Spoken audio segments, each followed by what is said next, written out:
Well, hello internet folks, all you YouTubers and Facebookers and all those others. I'm not sure what some of those others are. I'm not too positive about these, but this is Mike from Mike's Magic Auto Detailing and Paint Enhancement. I hope y'all can see that here in Sharpsburg, Georgia. Michael Edge, that's me. Kind of a stormy couple days, but that's okay because we're doing inside work now. But it's still hot and humid, and I have not turned the air conditioning on because I haven't really needed it for the vehicle. I use it for the vehicles, not for me. I don't care if I get hot or cold or sweat or all that. But anyway, been working on that roof today, on that 86 Chevrolet Silverado resto mod, I guess you would call it. But I just wanted to review a couple of the photographs I posted earlier. Yep, I'm sitting here in front of my laptop. Oh boy, oh boy, oh boy. I think y'all can see that. This is a photograph I took earlier. Some of you may remember it. This is the passenger side of the roof, and you can plainly see, and when you're looking at it in real time you can tell, maybe a little difficult in the photographs, I'm not sure, but those are buffer marks from a rotary buffer, I suspect. Oh man, oh man. Up there you can see some water spotting, and over here you can see a lot of water spotting, all kind of stuff, and all that's embedded into the clear coat, folks. Man, oh man. But when you get on down closer to the driver's side, for some reason, the buffing marks aren't nearly as bad. I don't really know why. I don't kind of understand that. And, here's another one. Look at those scratches and swirl marks, would you? Wee. Ah, man. Whew. That could be from any number of causes, but I suspect that whoever buffed this vehicle last time just didn't do a final polish, and whatever they did, they scratched the heck out of that clear coat. Man, I'm telling you, some of those are deep, pretty deep. Holy moly. Wow. Oh, and there's a close-up. Look at that. I'm using my swirl finder. Ooh, Lord have mercy, look. Ooh. This is on the driver's side of the roof, man. So anyway, I made up a plan, and I got to it earlier today, and the roof is now completely 100% done, except for protection, which will come later.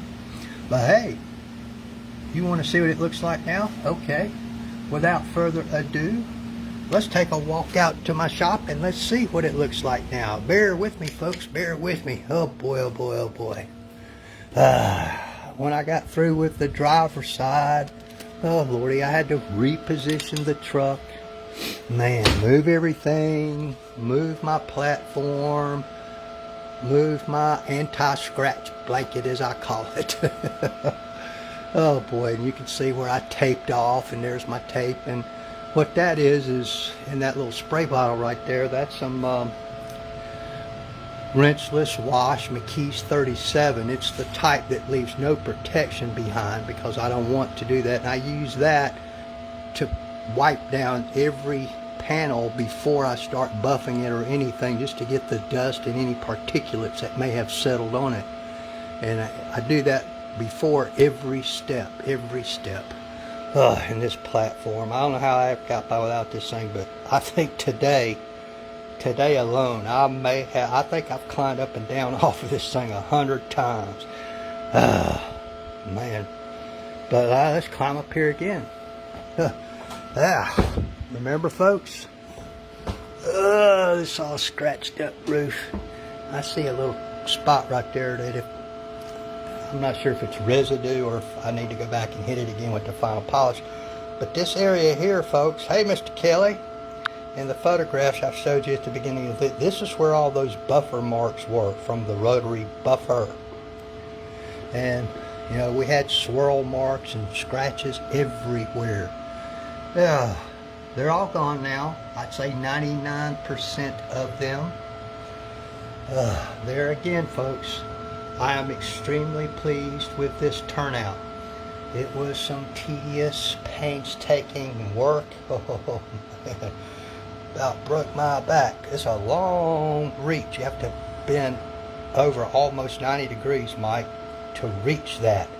And you're supporting that 8-pound, 10-pound buffer, depending on which one you're using, all the way out there, arms extended, bent over. Try it sometime.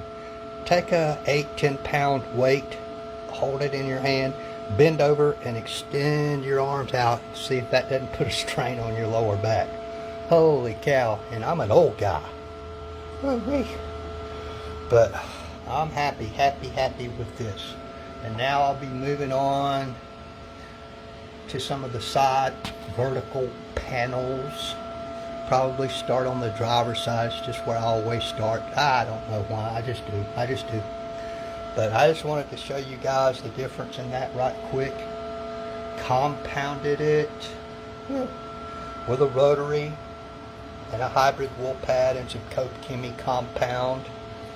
3-4 passes over each. Only do a little area at a time, folks. Trust me on that. You know. And after I did everything, then I came back using my long throw dual action polisher with a soft pad, a finishing pad they call it, and some Coat Chemi final polish. And it finished down. Oh man, I'm telling you, Mike, you just can't get it much better than this. You just can't. You might could, but you would risk removing way too much of the clear coat in my estimation. And your goal is to get it as good as possible and retain the maximum amount of clear coat that you can, because your clear coat is very, very important. And once it's gone, unless you want to pay to have the whole car repainted, absent using maybe something like Optimum Clear Coat Restorer, which is a wipe-on self-leveling clear coat, which helps, and I've used it on several cars, including my own. You know, and it gives you another couple of years. So, and it adds a lot of shine and gloss, and does have a lot of UV protection in there, which your UV rays from the sun are one of your worst enemies. That's what made all this stuff bond and etch into this clear coat. In addition to all the scratching that was going on. But I'm happy, Mike. But man, my back is killing me. I might have to do some stretching here in a minute. I couldn't find my kidney belt. That helps sometimes, but I can't remember where I put it. Oh well.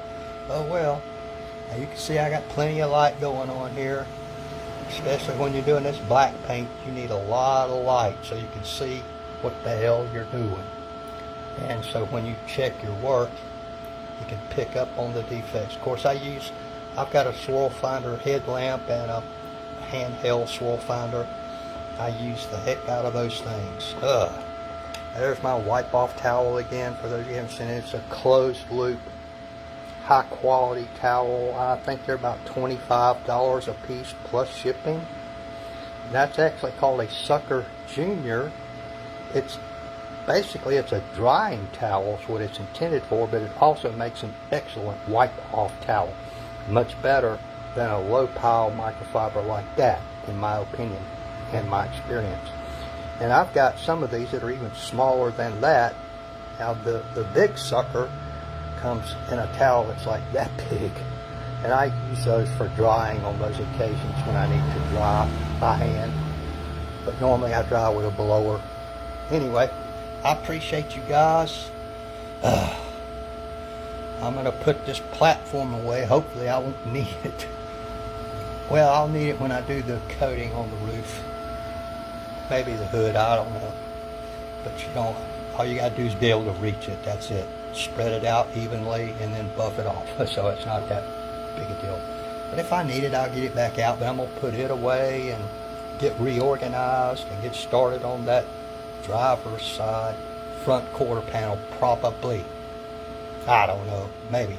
Who knows? Anyway, y'all like, tag, share, follow, subscribe. Give me a thumbs up. Give me a thumbs down. They say all that stuff helps me. Make comments.